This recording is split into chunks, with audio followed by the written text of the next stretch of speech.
గారి మృతి తీవ్రమైనటువంటి విభ్రాంతికి లోను చేసింది.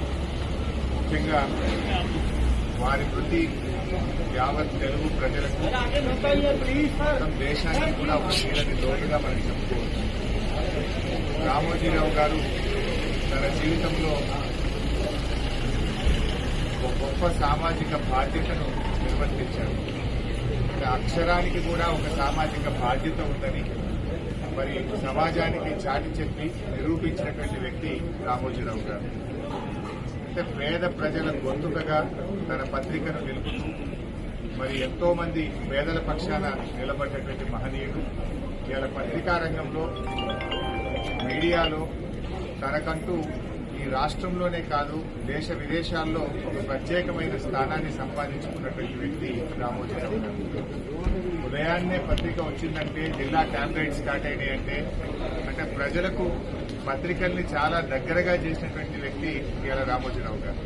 అంటే వారు నిజంగా ఈరోజు ఈ తెలుగు ప్రజలందరికీ ఇటు తెలంగాణ కావచ్చు, ఆంధ్రప్రదేశ్ కావచ్చు, దేశ విదేశాల్లో ఉండే తెలుగు ప్రజలకు అత్యంత సుపరిచితుడైనటువంటి వ్యక్తి.